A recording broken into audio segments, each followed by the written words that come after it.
Tingnan sila mama guys, let's go! Let's go! Asa na mo pasalubong? Oh, ay! Pasalubong! Ay! Pasalubong! Baby Mayumi! Ah! Senior! Senior! Dili oy! Ham! Dili oy! Ham! Sabi na! Yan na! 1, 2, yalay! Ham! Sabi na! Para ba? Asan mo, mother? Welcome back from Europe! Mag-alak ka! Naghulag ni kay mga brins ang pasalubong. Asa mo mga pasalubong? Oy! Among pasalubong ba among kartabi? 2,000 ba ako ipapalit ng pasalubong? Asan na? Ashley! Oh! What's that? Hello? Ay! For me one. Akin ang isa. Yumi for you! Thank you. Ayan, si Diro, tigulang na nasa gana, nasa nakaon nga lami. Alam na kay Mayumi na. Thank you, Mayumi. Video kada kaon ni Mayumi ani ha. Yes. I will eat in behalf of you. Ayan, guys. Ito na yung 4,000 ko. Ito na yung 4,000 ko. Sinabon. From Cebu.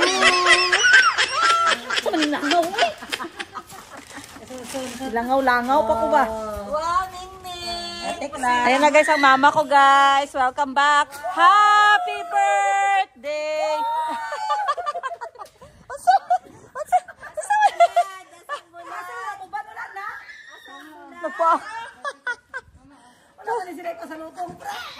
Sige ba siya paabot kay mamungkal daw may sa inyong pasalubong. Pasalubong mo sa mga. Ambi na ang pasalubong ni Mayumi. Ambi na. Ulay bawi ay og pasalubong. Wala may masali ka. Unsa ano man to guys? Ang mga pasalubong nila guys may butas man to guys. Ay, sorry.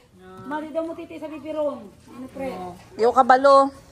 Ayan guys, nag-reunite na si Mayumi at ang kanyang dakilang wawa. Ani, nakaligo ka be. Ang ligo daw na oy, bisag amoy na siya ano. Wow, guys. Ay, dili ganahan. Ito bulad ga ugitlo. Kay padato-dato sa Boracay niya pubririya. Ma, unsa to yung mga damit ma? Mura man tong pang foreigner. Okay, open the box. Kapo lang yung mga damit si mama. Hey, flex na wala na gamit, daghan kay bit-bit. Ano ya, daghan kay sugala. Ayan ang nabukara. Ayun na daw bukara. Kaya Uncle Bobet, naday para sa imuhay. Boracay baby. Mao day na pasundo kay naday hatag di ay. Wow, Boracay. Buksan na yan. Wow. Jerry na. Oh, Jerry si. Kasya na sa imo, Jen. Ayo kay repand na. Repand ay repand. Wow, kara gwapo pod. Ayun sa nama. Auntie can fit it to you, Auntie. Auntie, oh, Boracay baby. Auntie, Boracay shirt. Wow. Auntie, can you like that if it's Boracay, Philippines. Boracay, Philippines, Auntie. Auntie. Auntie likes to wear t-shirt? Yes. Auntie, you have t-shirt? She wears with pants when she travels. Yeah, it's so nice. Wow. Boracay, Philippines. Yahoo! Bagay, Auntie, bagay. Tumpot sa iyang. Wow, gwapo. XL lagi na. Dapat medium naman siya, ma. Ito na, repante mo, pila? I-Gcash lang, ging. Ayaw saba ka, ati pre.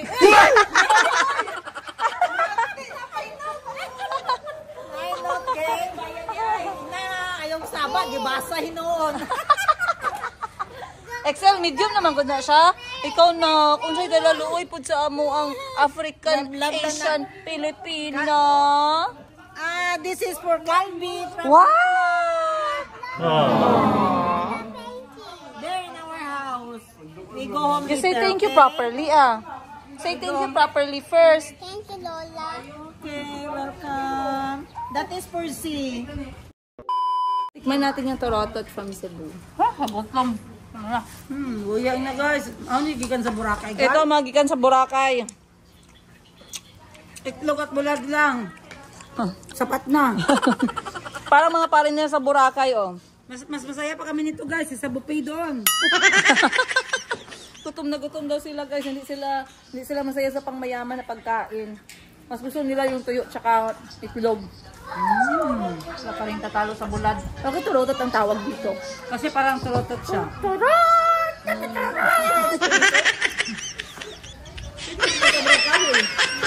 Turotot siya. Wala good ka? An eternity later. Alright, guys. Ayun, sa wakas nakauwi na kami sa aming bahay. Ay, bahay pala ni Madam Ten Gibbs. Pero malapit na rin kaming makauwi sa aming bahay. So, time check ngayon. Baka yung ilong ko.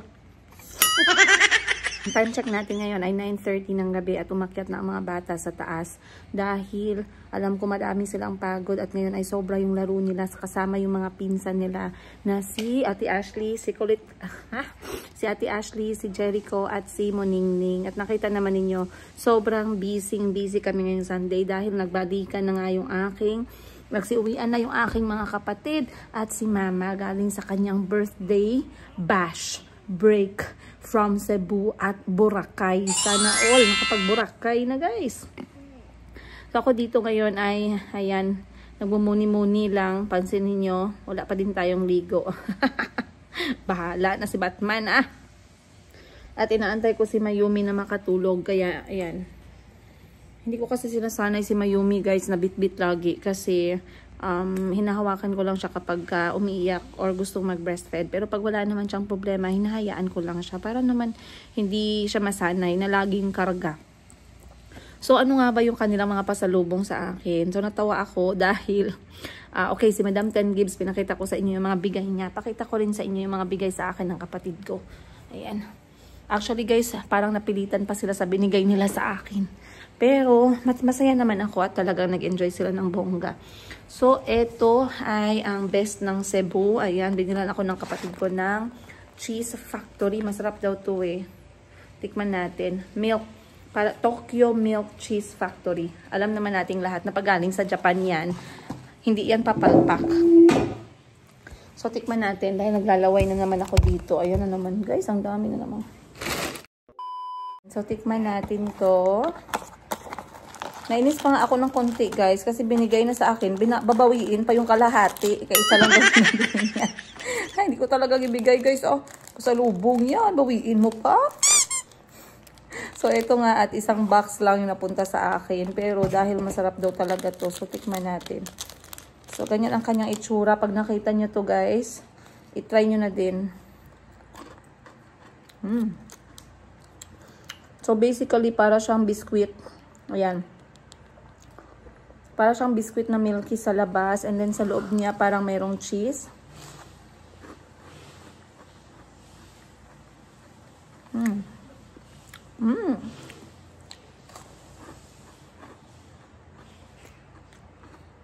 Sino naman si Mayumi.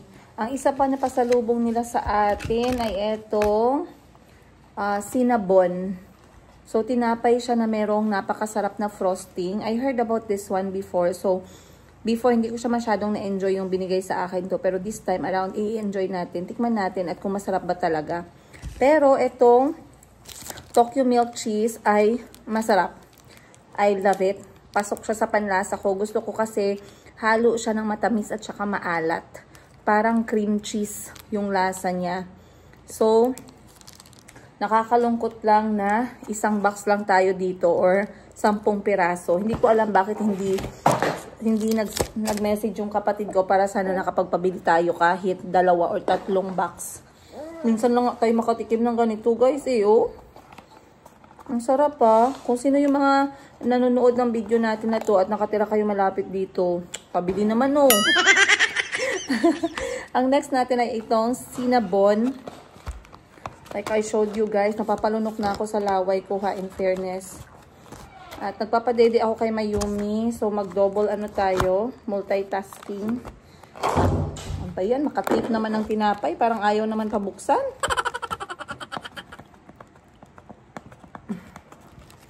Yan, buksan natin. Eternity later.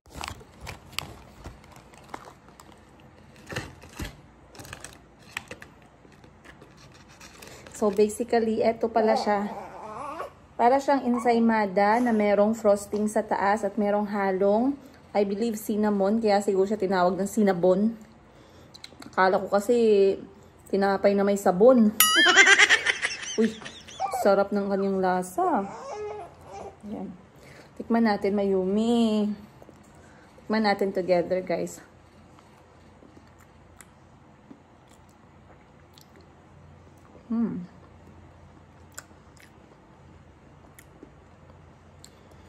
Wow.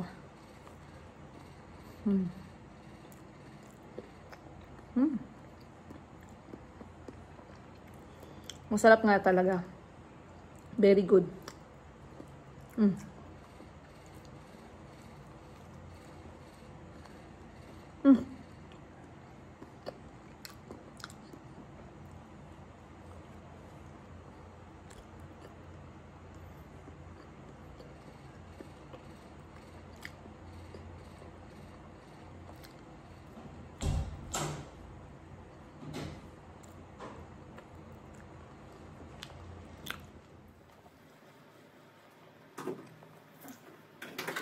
Sinabon sa buhok?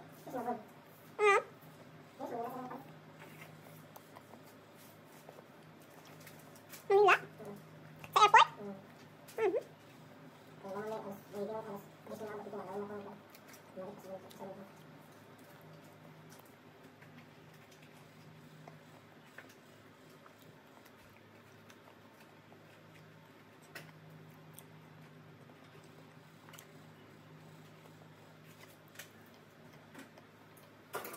A few moments later. Ay, nabusog ako guys. Isa pa lang yung kinain na tinapay, pero as in, busog tayo kasi mabigat pala yung cinnabon dahil sa kanyang tinapay at saka yung frosting. So, goods na tayo sa isa. Nadidistract ako sa aking mga pilik mata guys. Parang may kulang. Nag one seat apart na sila.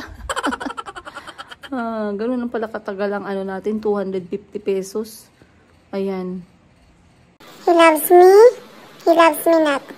He loves me. He loves me not. He loves me. Chismis. At least dito medyo marami pa guys. Ayan. So anyway, ayun, tsikahan ko kayo.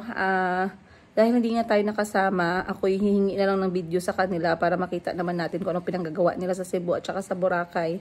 Pero it was a week of fun celebration. Ayan, syempre, para i-celebrate yung pag-turn ng aming nanay ng 60 years old. Ayan, importante kasi guys, actually ngayon nire-remind ko yung mga kapatid ko na kung pwede, laging isama si mama sa mga travel. Of course, mama is not getting any younger. Kung hindi siya nagkaroon ng chance na makapag-travel when she was younger, at least now, pwede tayong bumawi.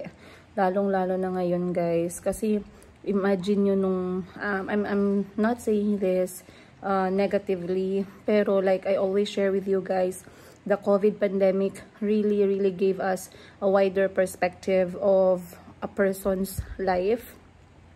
So, marami tayong mga friends, marami tayong kakilala, marami tayong mga narinig na mga names or mga kilala natin before na talagang naapektuhan ng COVID. And we are blessed na kompleto pa yung family namin after the pandemic. So, it was really a scary time for everyone, right? At naisip ko, if we are still complete, if your family are still complete even after pandemic, then we should all be grateful.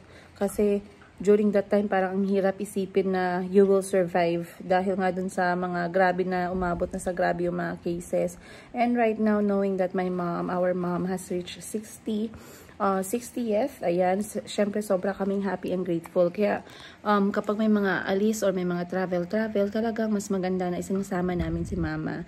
And of course, marami pa din siyang hindi na-experience, guys. At least kami, inshallah, we still have the energy, we still have more chance to travel. Pero yung mga nanay natin, kailangan na natin ipakita sa kanila yung mundo. Ayan, kung kaya man lang natin, o diba? Once again, of course, maraming salamat everyone for watching all our videos. Lagi ninyong sinusuportahan yung kwento-kwento ng aking buhay hanggang ngayon na sinasama ko na or pinapakita or pinapakilala ko sa inyo. Dahan-dahan yung aking mga kapatid, yung aking mga pamangkin. But you are still there watching and supporting our videos. Maraming salamat po sa inyo. Of course, abangan nyo yung kanilang vlog. Nag-vlog daw sila, guys, ng kanilang gala.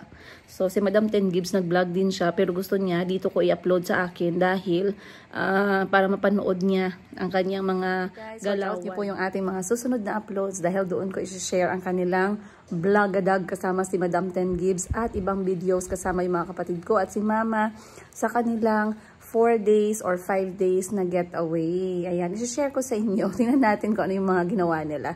But, of course, in this episode, isasali ko ang short videos, short fun moments of my mother together with some of my siblings para makita natin at ma-share ko din sa inyo ang kanilang a bit of their holiday. Ayun. At mga konting tawa ng aming nanay here and there. Sana magustuhan niyo po yung episode na to. And if you did so, please let us know down below.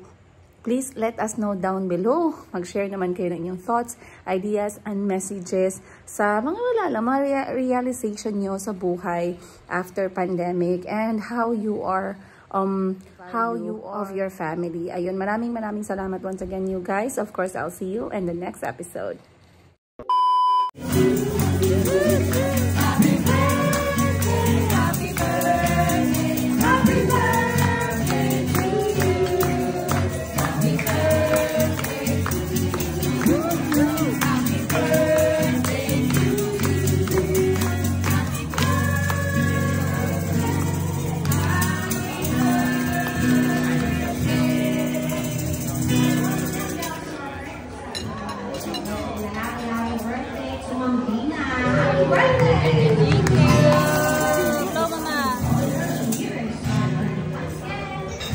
Hello, Ma.